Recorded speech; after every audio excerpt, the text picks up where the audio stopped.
Le soulagement plus que l'éclat de joie. Dimanche, Emmanuel Macron a remporté l'élection présidentielle française avec plus de 58% des voix. Le président entame son nouveau quinquennat avec des Français profondément divisés. L'extrême droite fait son meilleur score de l'histoire de la Ve République. Je pense enfin à ceux qui ont voté pour Madame Le Pen, dont je sais la déception ce soir. Non, ne sifflez personne. Depuis le début, je vous ai demandé de ne jamais siffler.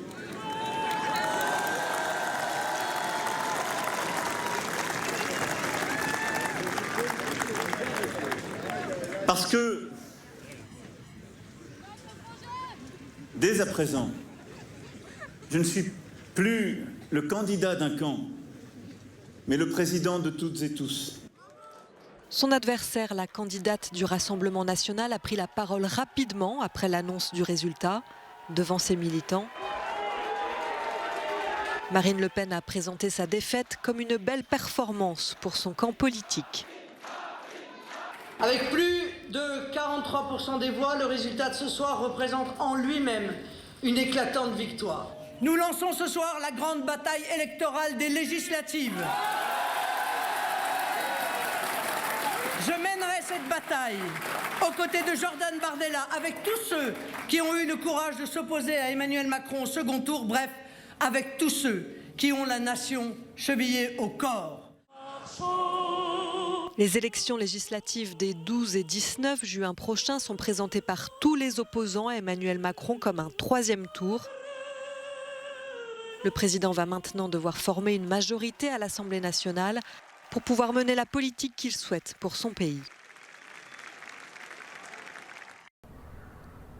Un moment très symbolique a marqué la soirée de réélection d'Emmanuel Macron, ce moment où le président de la République, avec la première dame Brigitte Macron, a marché vers le podium pour livrer son discours de victoire, entouré d'une trentaine d'enfants, une image très différente de celle d'il y a 5 ans où le président de la République marchait seul vers son discours de la victoire. Emmanuel Macron qui a tenu à parler de rassembler les Français. Il a dit qu'il n'est plus le candidat d'un camp, mais le président de tous en France. Il a aussi tenu à remercier les électeurs qui n'ont pas forcément choisi Emmanuel Macron, mais qui ont choisi de faire barrage à l'extrême droite. Il a dit que leur voix l'oblige et qu'il va tenir compte lors des 5 prochaines années. Les 5 prochaines années qu'Emmanuel Macron a promis seront historiques. Il a parlé d'un nouveau projet, non pas un projet de continuité, mais un projet pour faire mieux, pour transformer la France, pour la rendre plus indépendante, pour transformer l'Europe et la rendre plus forte, mais aussi pour faire de la France une nation écologique, un projet, Emmanuel Macron a aussi dit qu'il doit être porté avec beaucoup de courage et beaucoup de force. Emmanuel Macron qui a aussi mentionné la colère et le désaccord des dernières années. Il a promis que lors de son prochain mandat, personne ne sera laissé au bord du chemin. Anne-Lise Borges à Paris pour Euronews. Pour l'Union européenne, la réélection d'Emmanuel Macron est un soulagement. De nombreux dirigeants et responsables ont rapidement réagi après l'annonce du succès du président sortant face à la candidate d'extrême droite, Marine Le Pen. Tous ont salué l'engagement européen du président français. Pour les 27, cela signifie à très court terme poursuivre sans sursaut les travaux de la présidence française de l'Union européenne. À plus longue échéance, le résultat de ce scrutin présidentiel annonce le souhait de Paris de poursuivre, voire d'accélérer l'intégration entre les États membres. Face à la guerre en Ukraine, Emmanuel Macron va vraisemblablement persévérer pour faire avancer l'Europe de la défense. Le président français veut aussi inscrire le climat au cœur de son action pour réduire la dépendance européenne à l'égard du gaz et du pétrole russe et augmenter la part des énergies renouvelables. Dans cet effort, Emmanuel Macron pourra s'appuyer sur le couple franco-allemand. Le calendrier électoral va permettre à Paris et Berlin de se projeter ensemble sur les années à venir. Mais derrière ce succès électoral, le président français et les institutions européennes ne pourront pas s'épargner une réflexion approfondie sur la défiance exprimée par les électeurs de Marine Le Pen à l'encontre du projet commun. L'Union devra apporter des réponses innovantes si elle veut rassurer les citoyens en France et dans les États membres. Grégoire Laurie, Euronews, Bruxelles.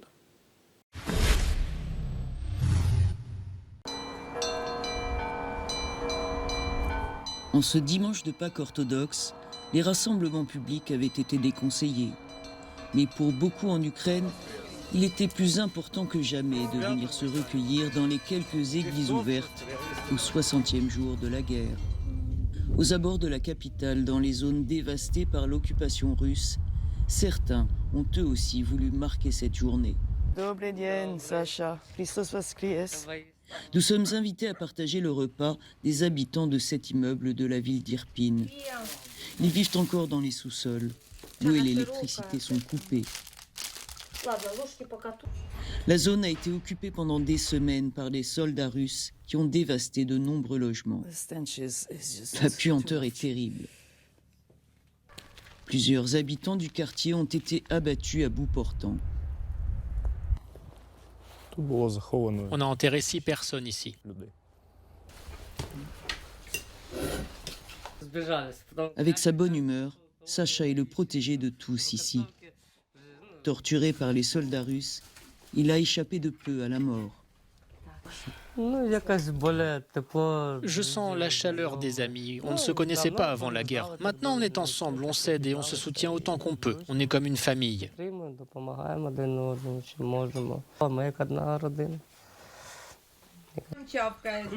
Natalia, pourquoi est-ce que c'est important pour vous et les gens qui sont ici de célébrer Pâques dans le contexte actuel?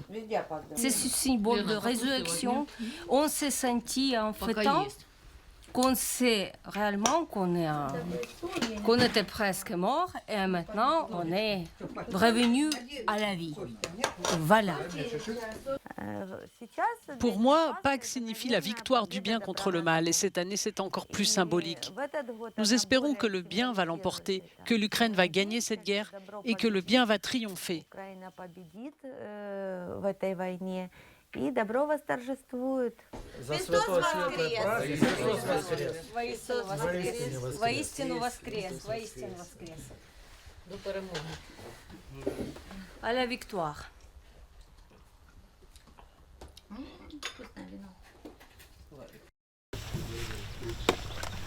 Les restes de 17 soldats français disparus lors de la Première Guerre mondiale à Gallipoli, en Turquie, ont été remis dimanche aux autorités militaires françaises.